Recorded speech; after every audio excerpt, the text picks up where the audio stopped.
Hello, everybody, and welcome back to another BLM book discussion here with Ann Arbor District Library. My name is Jacob, and I am so excited to be discussing Chain Gang All-Stars by Nana Kwame Adjei-Brenyah today.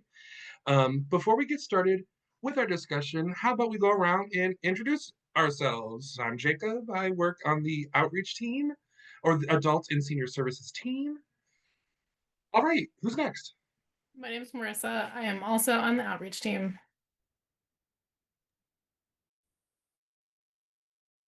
My name is Elizabeth. I work in the collections department, and I also do a lot of programming for all ages. My name is Roosevelt. I'm a desk clerk. I'm Anne. I'm a book processor. I'm Lucy. I work in the youth department and I do a lot of kids and adults programming. My name is Toby. I work in the kids department as well. Alrighty, so before we begin our discussing, I have a little short summary here to read. In an imagined America where convicted wards of state are offered an alternative path to death row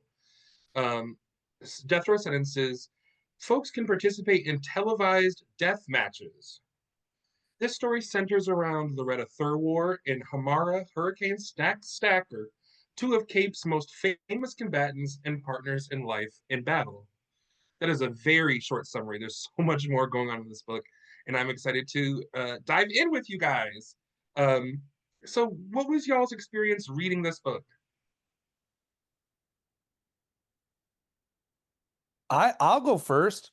I read the first 10 pages and put it down. It was really, really heavy right off the bat. But then I took a couple more swings at it, and I ended up really liking the book. It's devastating and terrible and interesting and action-packed, and it has it is a great way to think about what is possible with no guardrails.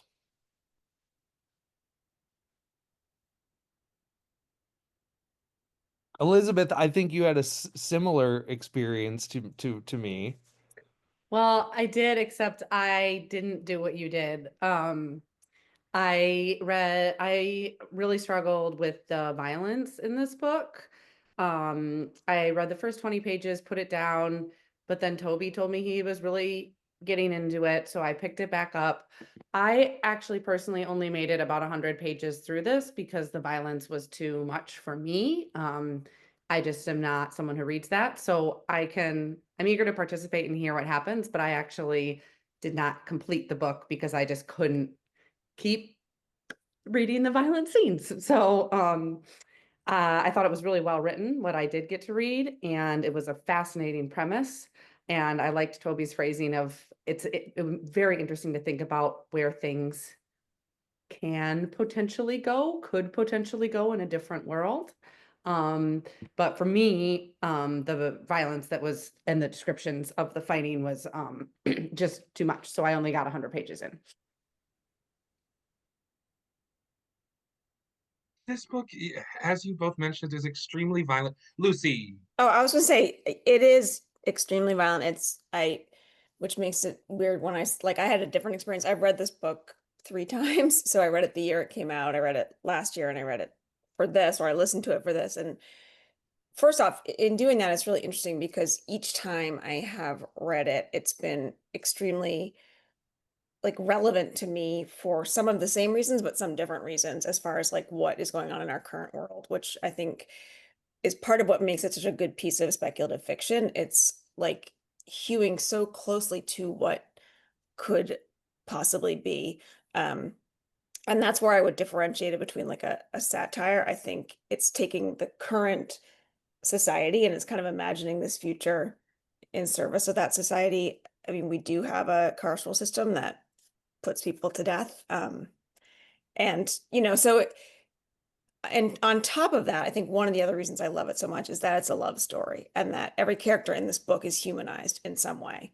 And so that is a completely different way to talk about incarceration in this country.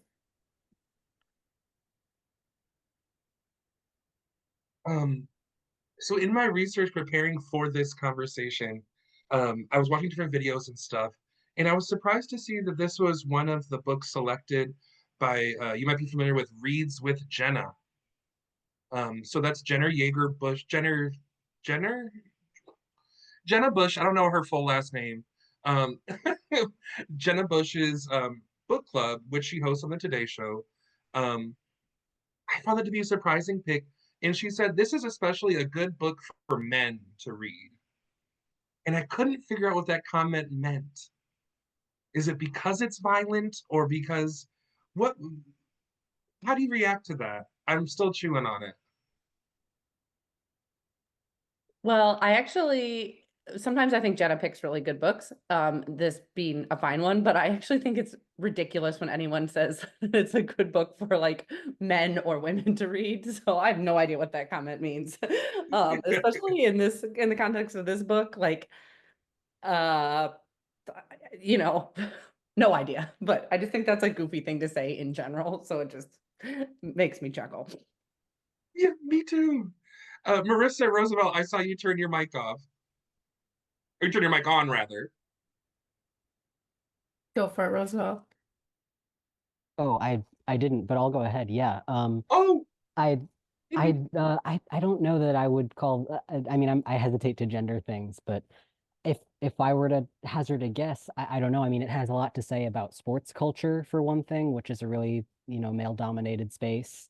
Um, at one point, a character calls the killing games the new football. Like they've become the mainstream sport, entertainment sport in America, and within the context of the book. And uh, I think there's also a lot in, well, so for those who are watching this, the book, it doesn't just stick with the main characters who are like participating in the killing games. It also explores like spectators and people involved in like creating the game. And there's this pair of spectators that are a married couple that we get to sit with a couple of times, and their situation is really a lot. I think the sort of the mansplaining that happens there might be one of the things that was it Jenna was thinking of.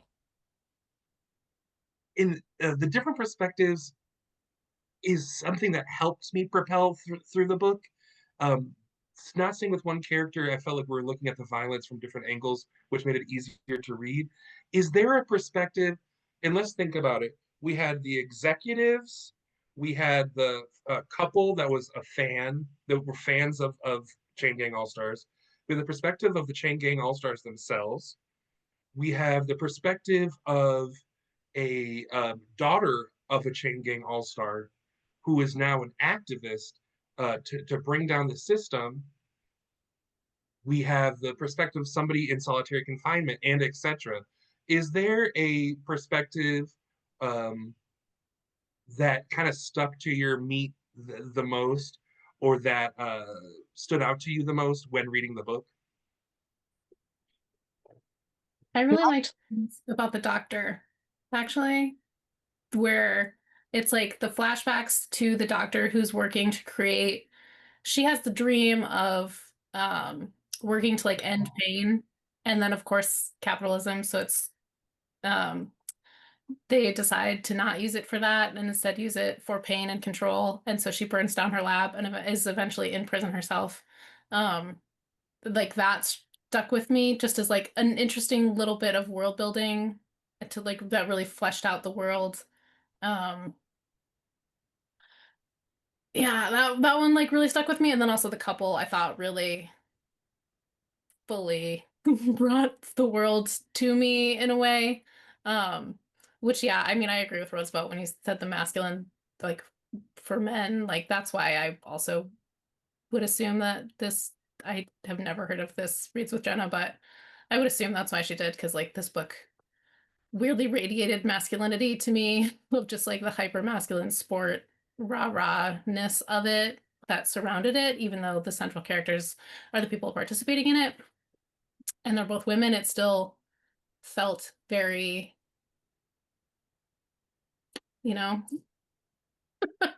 don't know how to articulate that look, but I can understand why she might, even though I also agree that's silly to say, but I want to address that point because I felt that way, and it's funny. I didn't know that she had said that, but what it is this book can be a mirror for the worst of some of our current society's manifestations of masculinity. Okay, the fanaticism of being a fan, um, the idea that almost every weekend there's a football game, someone gets in a fight or is stabbed or something because they're fans of different football teams. Okay. Then at the end, she's reading her fan mail, and almost every single email she got was a picture of a man's junk, right? She's this like woman that's doing this fighting, and they just continue to sexualize her throughout the entirety of her career. The the the married couple, they're doing the same thing. He's doing the same thing. He's wanting to get his wife into this death sport because his ultimate goal is to ask her to have another woman involved in their relationship. And over again, you do see the worst of what a man can be in this society.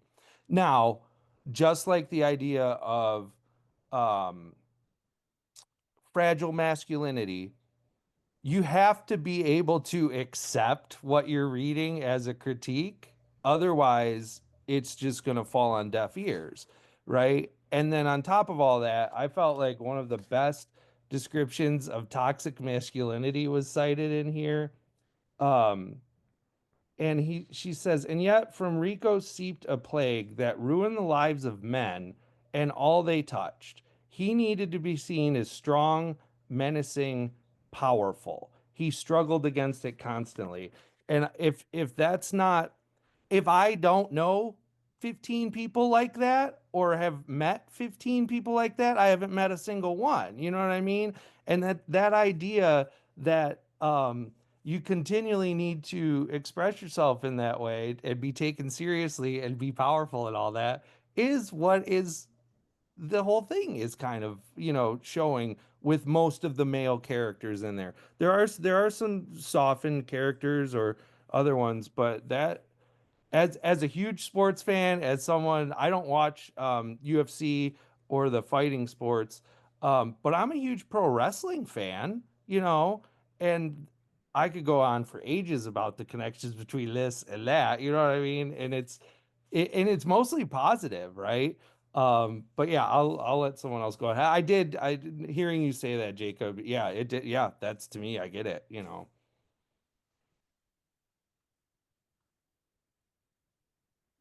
In the sports correlation, not correlation, parallel is 100% there, but it is also commenting on our love of reality TV and being willing to engage with people, but from a spectator's point of view, easily forgetting that they're actually humans that you're watching. And that's one of the things that the relationship with Third War and Stax does is it forces people who wouldn't see them as human to start seeing them as people with love and tenderness and um, still being very, very powerful. But it, yeah, it just takes us to that spectator, um, not human place.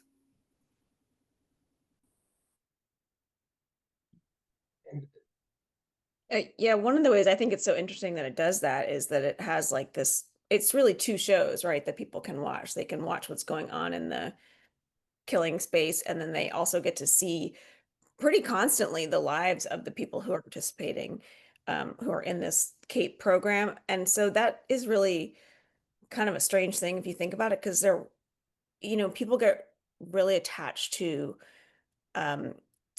who they watch on reality TV, and they have favorites. And it's the same way as that, like you're really humanizing them, as you're saying, and the people who are viewing it are attached to different ones, and they sponsor them. And then at the same time, they're still all so excited about what is happening in the arena, so it's like strange that you would really support and be so attached to these people you're watching on TV and then willingly watch them kill each other.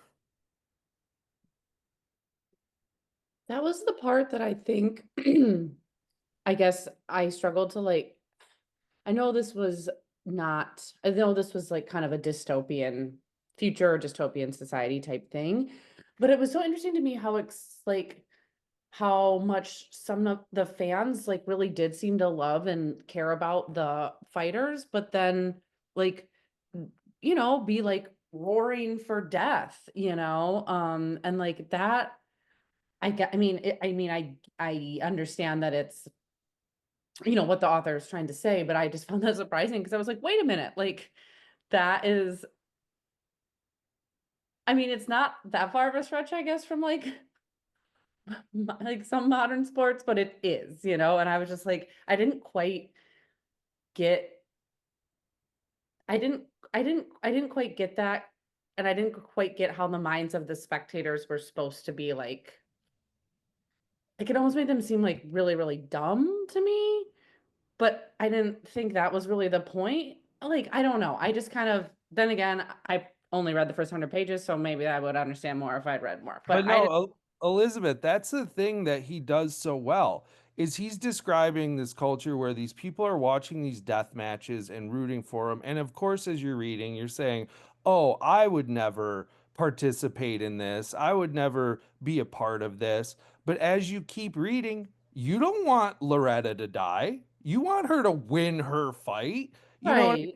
mean? And so it puts the reader in this odd space where you two are getting to know this person through almost all of the same interactions that would be available to the viewer on the television program, except for a couple instances, the blackout where they won't see him talk and the van where they don't see him talk.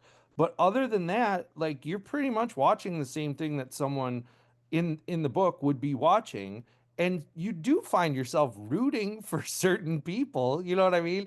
But are you rooting for their humanity and rooting for them to be free and things like that? But in the process, someone else has to die, so it's I thought that was a really interesting trick that he played on the reader. I think, I don't know if that was his intention, but I'm looking at it at that way and saying, wow, okay, am I just feeling the same way as these fans, minus the real bloodlust, so that was really interesting to me.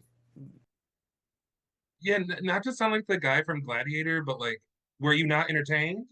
When you're reading these action scenes in which these people are fighting, you are entertained. And it's like, well, you done got me. You put me directly into that place. And of course, I'm entertained for a moment. The sense of dread and horror never leaves you when reading this book. It is the entire time you're reading this book, even when you're entertained, you're also horrified. But I realized that he's putting us right in that seat. And I think ultimately, as a reality TV fan as well, I have to reflect on myself and understand that we do like to watch people suffer. We might not want to watch people die on TV, but when Countess Luann is drunk on Real Housewives of New York and makes a social faux pas or gets in a fight, we eat that up. People watch the news to watch people suffer. That's crazy. Roosevelt, you've been very patient while I've been hooting and hollering. I wanted to add the other element of the of uh what makes this violence like palatable to spectators in universe is the criminalization of the participants. Like over and over, it's reiterated, like the producers make a point to identify these people by their crimes, like as criminals. Their crimes are tattooed extremely prominently on their bodies. They're called like links in a chain. They're dehumanized at every opportunity and reduced to like this secondary class of being that is a criminal, that is like less than a human, and that is okay. Like it's okay when they kill each other because they're criminals.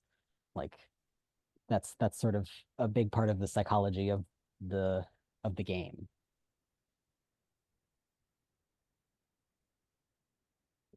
Jacob, Lucy and I were talking the other day about this. You brought up reality TV. I mean, think about, and what this book made me think about is now I have a more critical eye when I watch things like Brooklyn Nine-Nine. Okay, that's a comedy series about cops, and part of them, yeah, some of them end up in jail or they send people to jail, and Andy Samberg's character at one point says jail real bad, and it's like a joke, but it's also true. But like, how much are people consuming? Cops is a television show that's been on for 30 years. No one should be watching that television show. Lucy brought up Law and Order. That's not one that I watch a lot, but it does make you critique other, carceral related media or police related media that you consume. I felt like.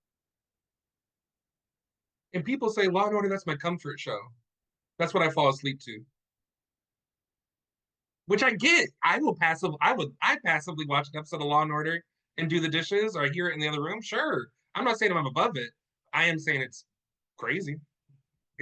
Yeah, it's been on forever, and I think basically it's a show about like putting the bad guys away, right? But that what this book is doing is like humanizing those people who on Law and Order would be going to jail and being incarcerated and being the bad guys.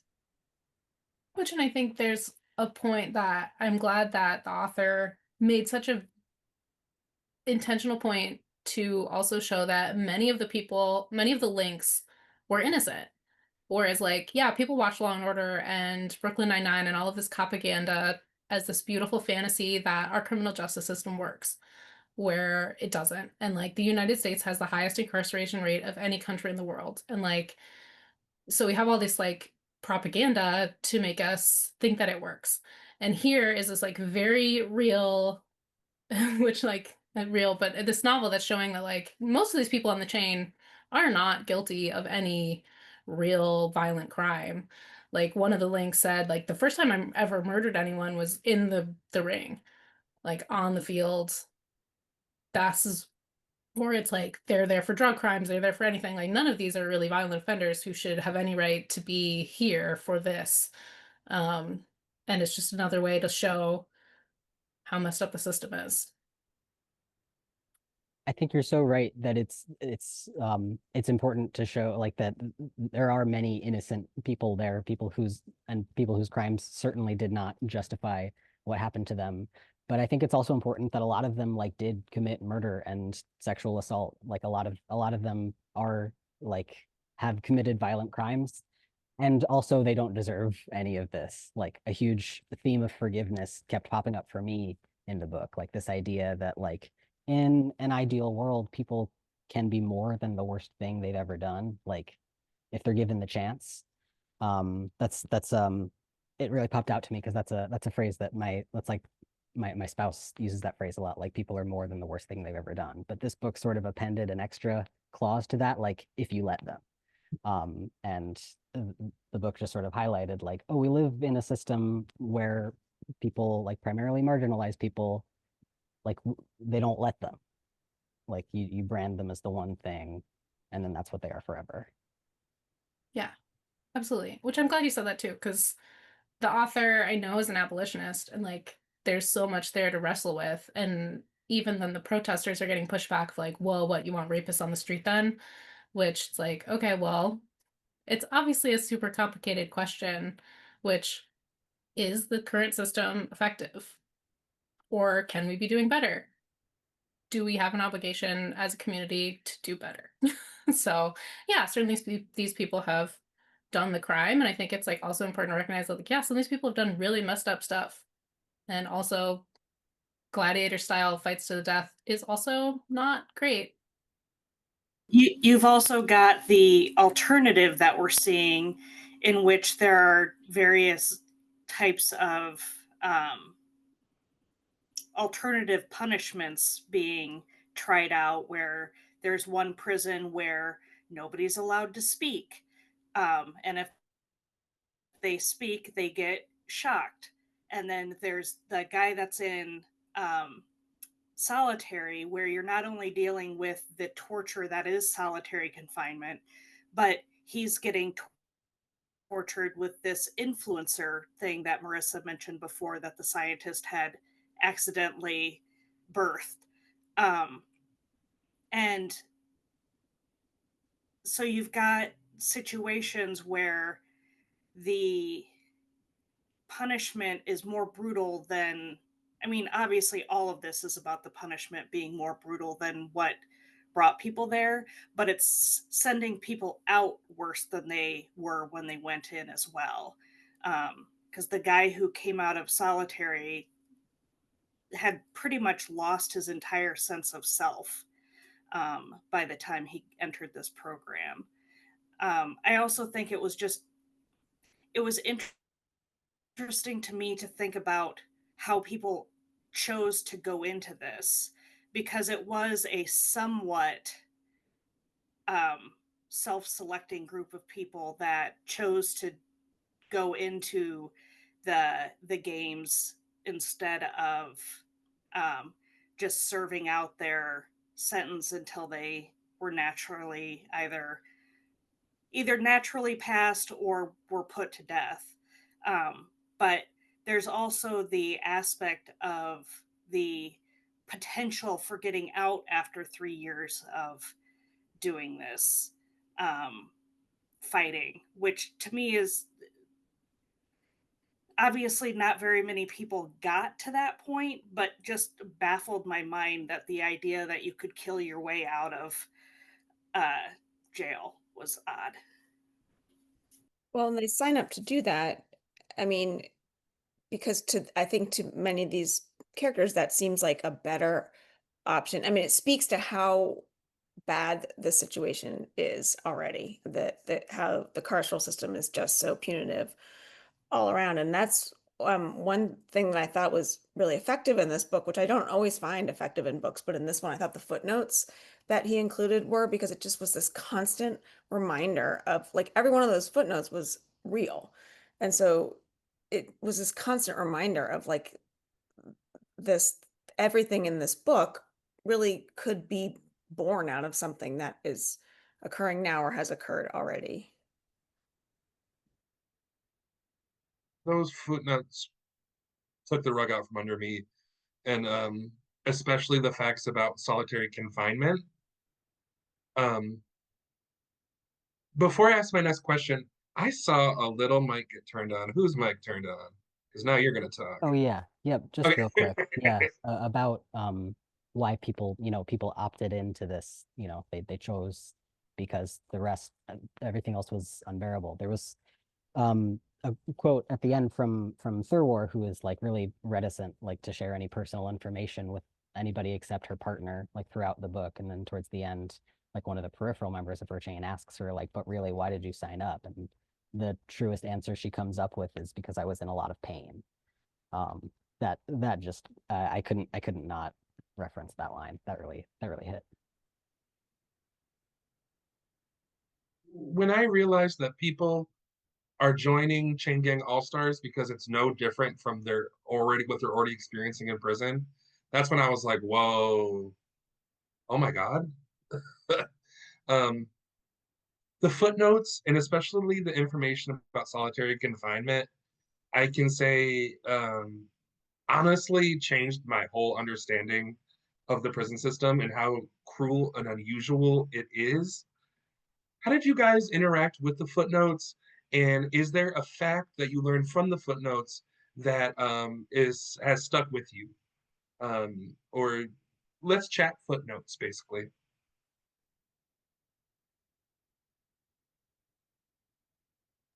I just have to jump in before we do that. And speaking of solitary confinement, if anyone has like Alfred the Woodfox's book Solitary, where he writes about his experience being in solitary confinement for like 40 years, and they reference him in the footnotes.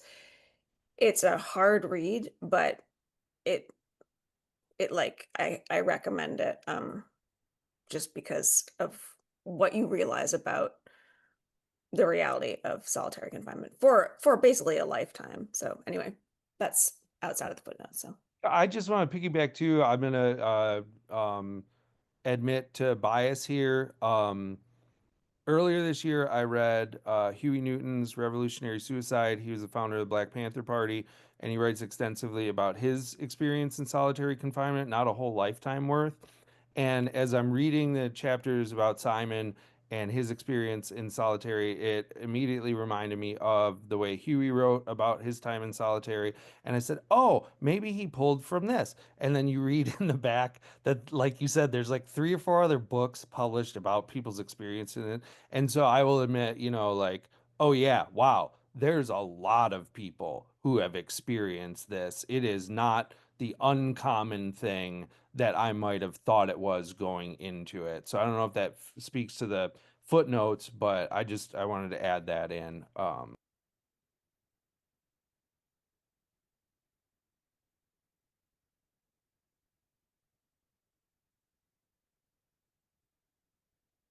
Other than the ones about solitary confinement, the footnote that stuck out to me the most was, I believe it was 86% of women who have been incarcerated have experienced sexual violence while incarcerated.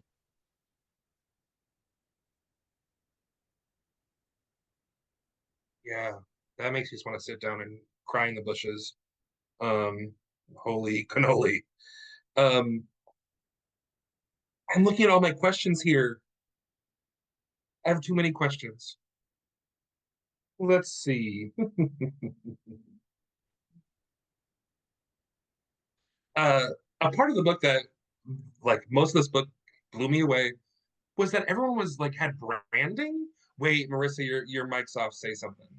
Oh, there's just so many good footnotes.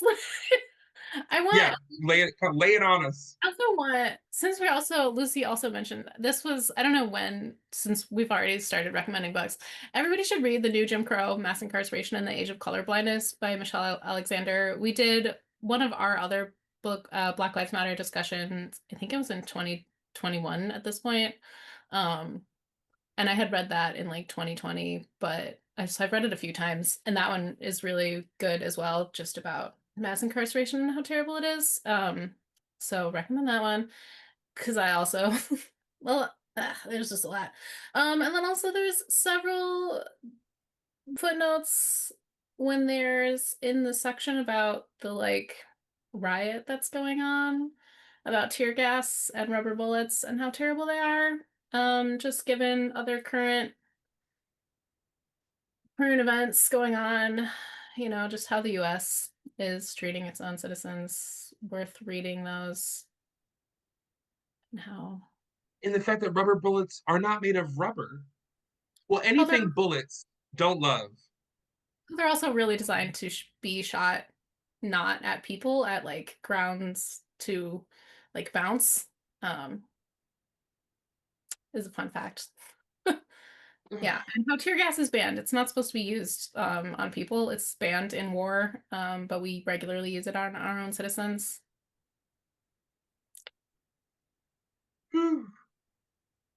But Man. So in our culture today, there are so many different examples of like basically like death games as entertainment. We have the Hunger Games, which I am a huge fan. Can't stop talking about them. Can't stop talking about Sunrise on the Reaping. It was so good.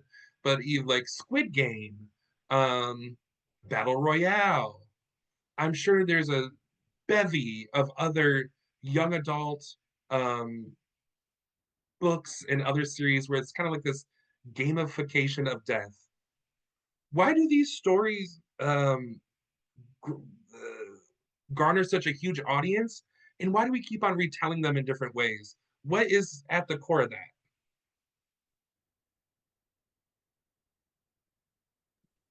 Well, I think the Hunger Games was really like original when it first came out for doing sort of what this book is doing, which is like taking, reality TV and then taking fighting and war and kind of putting them in the same space. And it's kids, which is like really upsetting.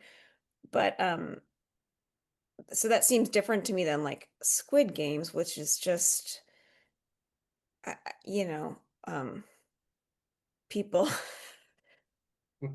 horrible game. Yeah, I just like I don't even know what's anyway. But yeah, I'm a huge fan of the Hunger Games, and I think because Suzanne Collins was one of the first people to really kind of, in my mind, like put those things together and write about them in that way. I never understand that because I mean, as I have said too many times, like I just don't really do a lot of like violence. So like I never understood Hunger Games. I didn't watch Squid Games. I know people love them, but I think that like it is kind of in some ways like the world is a violent place, whether you're a human, an animal, like whatever. We see violence all the time, and I think it can be difficult to make sense of, like, like even a car accident, things like that. And I think perhaps in some ways, like kind of like just like writing these like fictional things that involve that almost like allow us to control it, even though it's still like kid, like in Hunger Games it's like kids, but it's like a way we can be like, well, like this is fictional, and it like kind of allows us to like bear witness to it without it being like as nonsensical as like some of the things that we like typically see, because it's like fake and it's like a story. I don't know. Or even if it is nonsensical, we feel like we can like watch it without feeling bad because it's fiction. I don't know. Like it's like when you see a car accident, you like don't want to look, but you don't want to look away and stuff like that. And I think maybe sometimes with the fictional violence, we do like we're curious. Humans are curious people, and we like want to experience everything. And so it's just that's a way for us to like experience something that's almost taboo, but that we actually do. That happens all the time. I don't know if that makes any sense. I'm not very articulate, but I was just thinking. No, it did make sense. I think too, sometimes, especially Squid Game, I think that garnered a large audience of people who missed the point, right? Who were in it to watch it for the violence, like we saw in the book, right? And I think there's a fine line if you're using satire or metaphor or whatever literary or visual device you want to make a point about something. Because there's people arguing about Squid Game. Oh no, this shows the worst parts of socialism and communism. Oh no, this shows, the worst parts of capitalism, etc. And then there was people that just watched it for the pure entertainment value of watching people die, And so I think that bleeds into the popularity a little bit. Maybe less for Hunger Games, but for Squid Game for sure. I think that's part of it. Yeah, that's kind of what I was going to say. There was an interview that I listened to with the author where um basically he was kind of asked about that and kind of compared it to Squid Games where yeah, I mean you can view it as a very elegant critique of capitalism and poverty and what people are willing to do to get out of those systems, or you can yeah, just sit back and watch people dying. And I think there was some fear on the author's part of that people would do the same thing here. And I think he was very intentionally trying to make it extremely obvious that this is an intentional book and an intentional conversation and an intentional invitation to think about our carceral system. I think it was pretty successful. I mean, the footnotes, they're pretty hard to miss. Yeah, I think that's part of what the footnotes were there for. It was to, you could be going along and just kind of getting into the story, and then he would put in a footnote that would bring you back to reality and kind of make you stop and go, oh, I was maybe enjoying the game too much as I was reading. And it takes you back out into a reminder that this is a critique and not a glorification of this type of thing. Along those same lines, I'm reading it and I'm going, this would be an awesome movie. But then I said, oh, wait, people are going to miss the point, right? It would just be, right? It would be what the author is saying we shouldn't be doing, you know? So yeah, that like Marissa said, and yeah, for sure. That was my next question. I watched an interview with Adjei-Brenyah, and he had said, I am currently, oh, am I frozen? Oh, okay. um, he had said that he is shopping a Chain Gang All Stars adaptation around to like Netflix and different streamers. In that, then I was like, whoa, that don't feel right.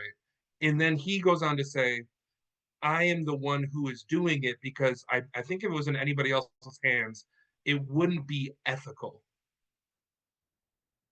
What do you think he means by that exactly? Can somebody explain that to me? It's like any piece of art. If it changes hands, the people who have the power to produce it at that point have the power to change what it looks like.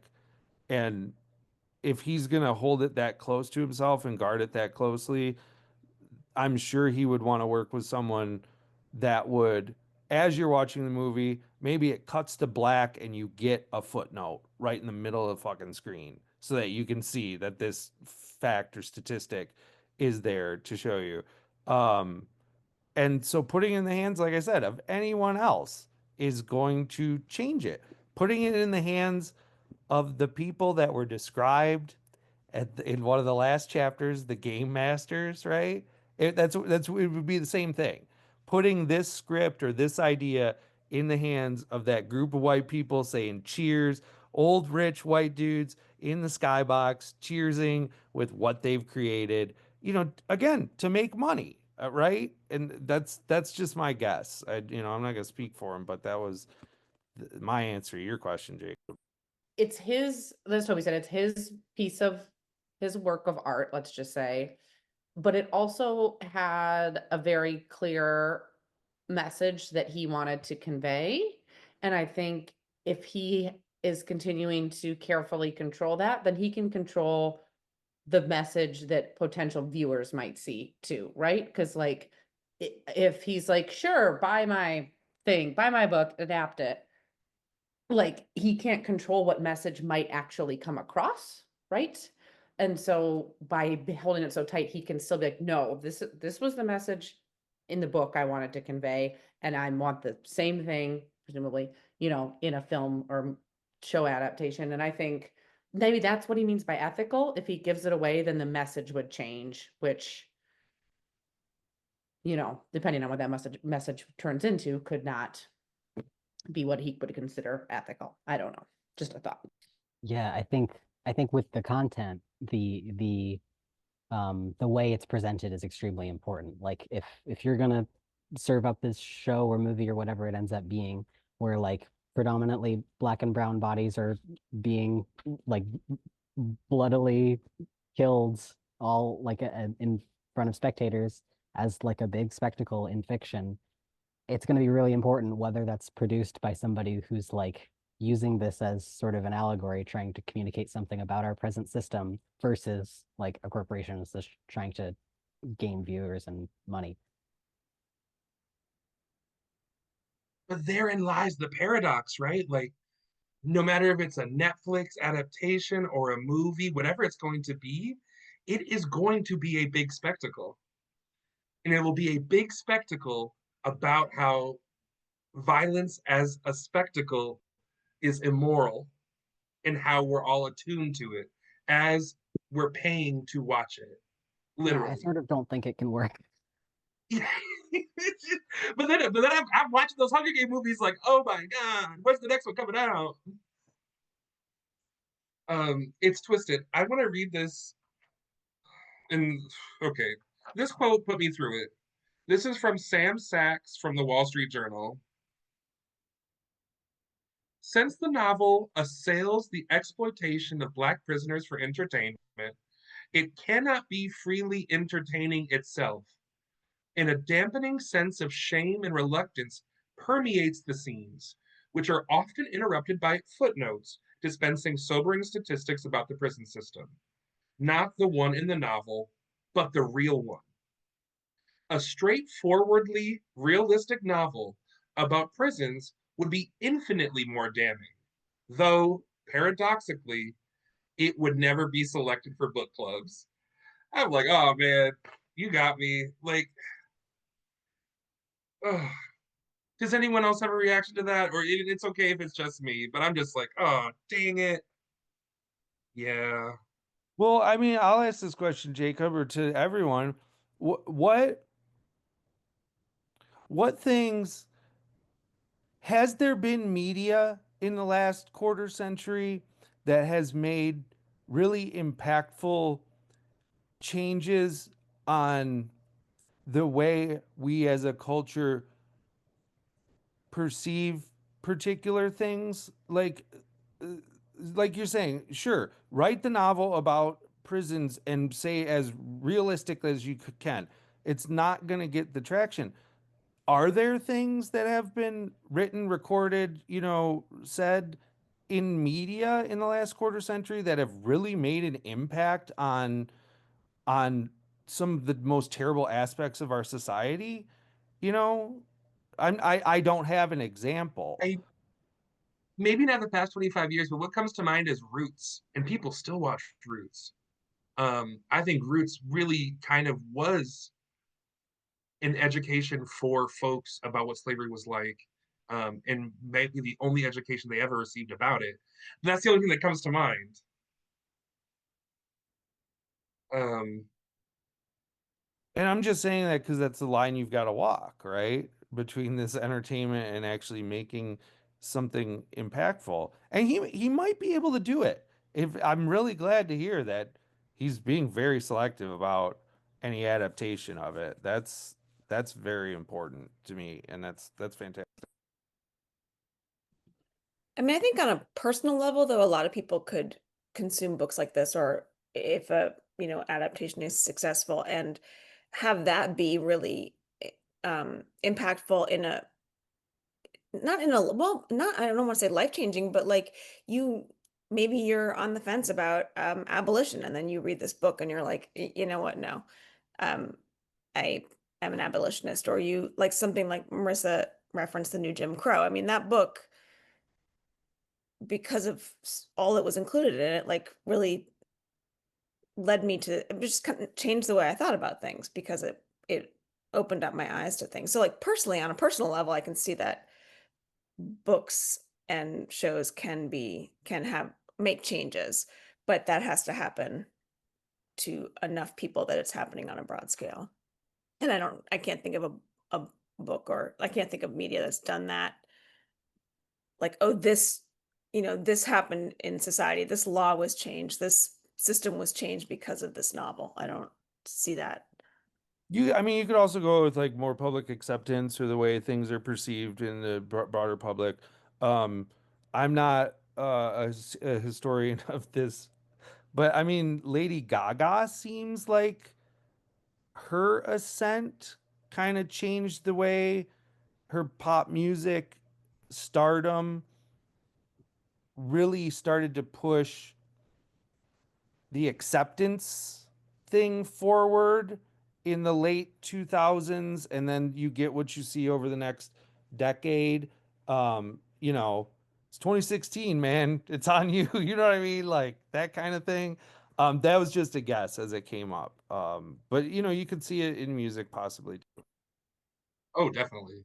I'd also say maybe Orange is the New Black had some small impact. I mean, I don't know of any new laws because of it, and also because the main character's white, so it was an easy entry point for like, because the main character's like, I don't know, middle upper class white lady who had like one drug charge and so then like went to jail, so people were like, maybe maybe laws are bad sometimes. um, so sometimes that entry point is useful for people to then be introduced to like the statistics of how, yeah, most people in jail or most women in jail are there because of sexual based violence or I mean, famously, I forget the name of the character, but the trans character and the issues that she faced. So it's like few and far between, but there's maybe some conversations that happened because of that. So Yeah, and I think the rest of the conversations are just as important because that's, you know, of course we live in a society where a group of a few people make the laws that affect so many other people. And so really what change you're looking to manifest has to start from the bottom up, right? And you know that, Marissa. And so even the conversation starter, because it can change, you know, not the laws, but the way a majority or a larger group of people think about things, which is just as important.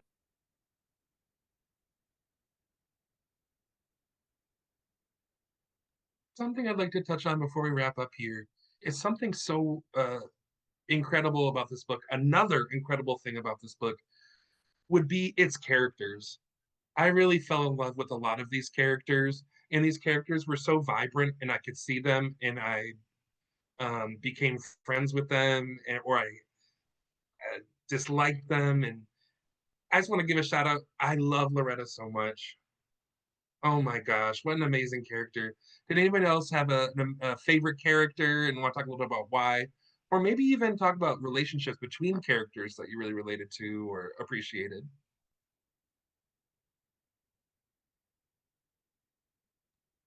That strange, tender relationship that emerged between Hendrix Young and Simon J. Kraft was it felt so real and natural after everything that had happened to the two of them. Um, Also, everything that happened to both of them just felt so immediate. I didn't fully process why until I realized that like their two sections exclusively were written in the first person. That was a really neat trick. Um, but yeah, this strange sort of care and forgiveness that Hendrix shows for this very, very, very traumatized man. Of course, everybody in this system is traumatized, but like extremely, it manifests really, especially for Kraft. Oh, another one of my favorite lines was from Hendrix about Kraft. It said, "Oh, I have it bookmarked." Um, Yay. yeah, said Simon J. Kraft, Simon who deserves no sympathy but won't ever be undeserving of love. I thought it was important that they mentioned that there was a lawsuit going on to determine whether or not Simon J. Kraft was of right mind when he signed the papers to be in the CAPE program, you know, and so yeah. But like you, Roosevelt, Scorpion singer Hendrix Young was probably my favorite character. I mean, from the you talk about the relationship they have, but from the very beginning, he loses his arm trying to help another prisoner in the job that they're doing, you know, and his first person dialogue was really really good. It was really real, you know, which was really cool. So. he was also my favorite, and so I read part of the book and then I also listened to part of the audiobook, just because I love audiobooks and I'm always curious to how they are translated. And for his sections, like the narrator like sings when he's singing, and it's just like really beautiful and like made it even more touching to me. And so I really enjoyed that. Hey, does he sing the Stax's song, the like second to last chapter or the third to last, Colossal? I think those are song lyrics for like her intro song, I don't think so. That's 399. different narrators. So like there's one for Stax, one for some of the other people. So I don't think they sang those. But I definitely Singer was singing. It was good and made it more real. Yeah, and did you see the note, Marissa, at the end that those are all prison work songs from a documented Oh, nice. Yeah. Well, guys, we're coming up to the top of the hour.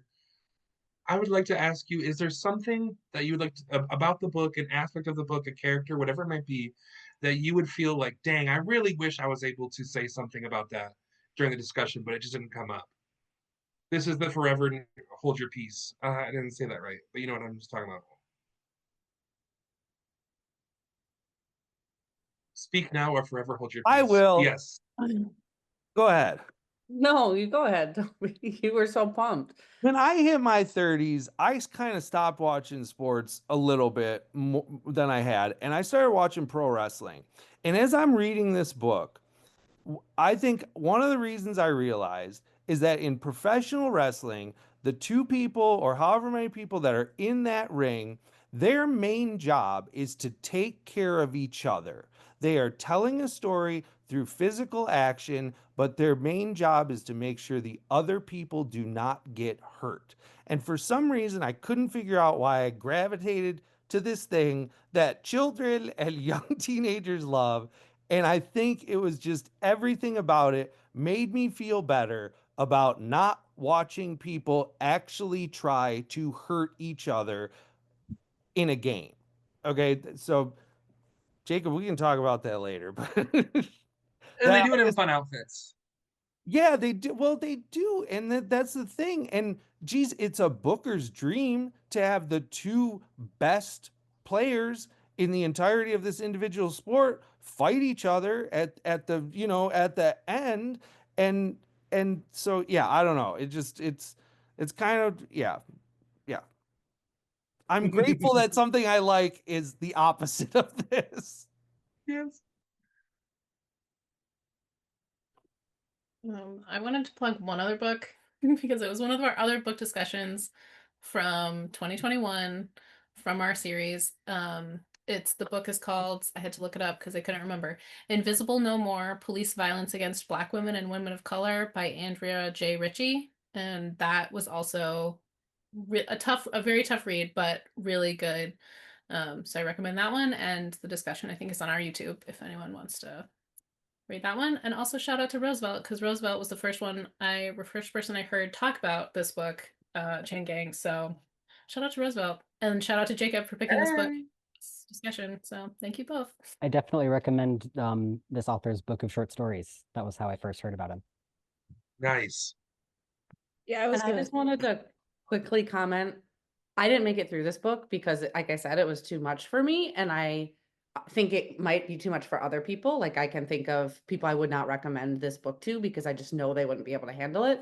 But I would highly recommend reading some of the other books that have been brought up in this discussion, or that, you can look up about our current prison system. This is not the only way to find out the many issues with it. And like, I do think it's absolutely worth educating yourself about if it's something that if you haven't thought about it or are not super aware of some of the major issues that take place with there. So I know folks love this book, and if you're interested, you should totally read it. But if you think it might be too much, I would just recommend finding other ways to learn. Thank you guys so much for joining us in this discussion. Read this book, read all these books we've been talking about. I believe in a few months we will be reading. What will we be reading and discussing, guys? Flowers for the Sea, by someone, if my internet will load, by Zin Rockland. Wonderful. So keep an eye out for that. It'll be coming in these coming months. Thanks for watching, and thanks to all of my coworkers here. It's been such a wonderful discussion, and I enjoy doing this with you guys so much. So thank you again. Thank you, Jacob. Very welcome. Thank Have a good you. night.